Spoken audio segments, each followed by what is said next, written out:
Di ba? Available yung YouTube. Ang kalsada.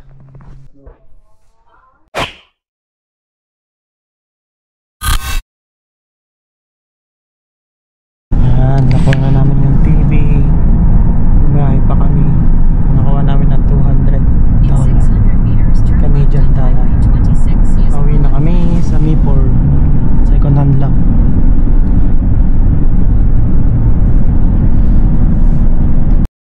Nakuha pala namin tong TV na to online sa marketplace sa Facebook. Nag-scroll lang kami at nakita namin siya. 60 inches na siya at $200 lang siya. Kaya kinuha na namin. Medyo mahal din kasi ang presyo ng TV dito na nagkakahalaga na nasa 500 kung ganitong klaseng TV. Hindi nga lang siya smart TV. Pero sa halagang $200 ay kasama na rin yung Chromecast na pwede siya maging isang smart TV. Nagulat nga ako kasi Ang reason hindi na pala binenta talaga nila to, itong guhit na to. Pero acceptable naman, isang guhit lang. Huwag mga marami. Kaya kinuha na namin. Tsaka nag-upgrade daw kasi sila na.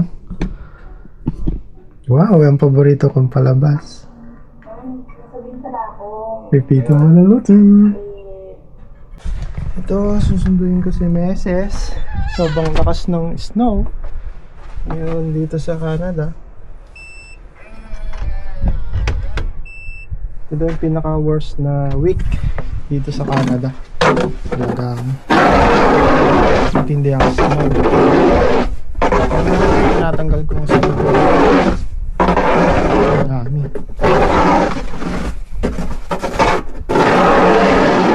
Bilisin natin ng konti bago natin sunduin sa Meses. Lapit lang naman trabaho ni Mrs. dito. Doon lang sa kantong yon. Lakas ng snow ngayon. Tingnan mo naman oh. Sa kapal ng snow na yan. Yan oh.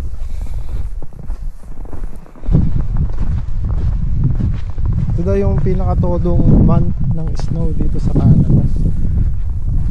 Nalalanghap ko yung snow. Tingnan mo dun, banda dun, ang dilim Tsaka ito yung pinakamadulas. Tingnan mo naman yung inaapakan ko. Malambot siya pero magaspang. Konting maling hakbak mo lang pwede ka madulas. Pupunta ako si Mrs. at may dala yun kasi yung mga gamit niya para kahit pa paano magaan-gaan yung paglalakad niya. Ito kasi yung pinakamadulas sa lahat. Yan o, pag nagdadrive ka wala ka na makita masyado sa daan, madulas pa yung kalsada. Kaya yung mga tao dito napaka-disiplinado about sa speed nila sa pagdadrive, lalo na pag may snow. Kasi pag sobrang bilis takbo mo, talagang ma-out of control ka ng sasakyan mo. Madulas.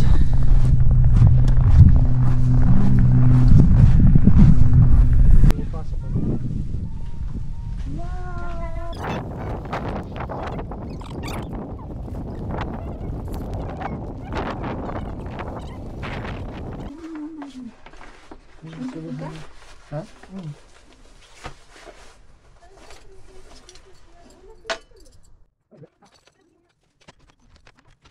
Natin. Ito yung TV stand. Magkano ang bilhin mo dito? 39. Hindi namin 39 sa Amazon. Okay, delivery naman. Stand na lang. Stand lang TV namin. Nasa stand. At bumili rin kami ng TV stand. Di ba napansin nyo yung TV namin ay wala rin TV stand. Kasi yung bumili nito, ang binili nila yung nakakabit sa wall. At sabi ko okay lang, bibili na lang kami sa Amazon. Mura lang din naman sa Amazon. At ngayon lang to dumating, kaya ngayon ko lang din ma-set up. Decide kami na bumili na lang ng second hand na TV. Kasi same lang din naman, used lang. At medyo mura pa yung second hand kaysa bago. At parehas lang din naman siya. At syempre para makatipid din tayo. Kasi bago lang din naman tayo dito sa Canada. Kaya kailangan natin magtipid. Medyo marami nga lang siyang gamit, kaya mahalaga wag natin tatapan yung instruction niya. Kasi itong TV stand na ito ay pwede mong gamitin sa 25 inches to 60 inches. Kaya napakadami niyang gamit. Kaya i-check mo lang kung ano yung mga gamit na pwede mong gamitin sa 60 inches na TV.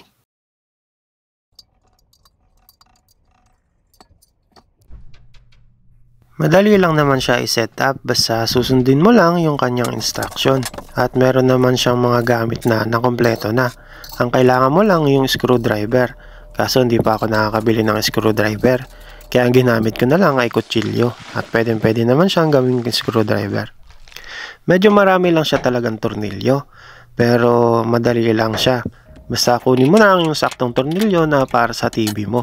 Kasi sabi ko nga, pwede siya sa 20 inches hanggang 60 inches, kaya marami siyang tornilyo. At ngayon, kinakabit ko na yung bracket ng TV. At buti na lang, saktong-sakto lang siya. Sa 60 inches, yung pinaka-bracket niya. Kaya, kung nagkataon di kasya, bibili na naman kaming bago. As in, saktong-sakto siya sa 60 inches na TV namin. Medyo nahirapan kami mag-asawa na magkabit ng TV dun sa mismong bracket niya. Nakalimutan ko. Nasanay kasi ako magkabit ng TV sa wall. Kaya style ng pagkakabit ko ay katulad nung sa wall. At napansin ko ay oo nga pala. Pwede nga palang ihiga ito at ikabit yung pinaka-stand niya. Nagpakahirap pa kami dalawang mag-asawa. Buti na lang naisip ko ito. Sobrang bigat pa naman itong 60 inches na TV na to. Tulad yan ang sabi ko, nasanay kasi ako na nagkakabit ng TV sa wall. Kaya pasensya na. Kaya yun yung technique na ginawa ko. Pero at least naisip ko ito na pwede pala ihiga. At ngayon na set up na namin at ang ganda-ganda niya. Saktong-sakto dun sa napulot namin na drawer. Yung divider na yan na nilalagyan namin ng TV. Pinamigay lang ng yan dito sa Canada. Kasi dito sa Canada, yung mga tao, pag di na nila kailangan yung mga divider o aparador or cabinet nila, pinamimigay lang nila.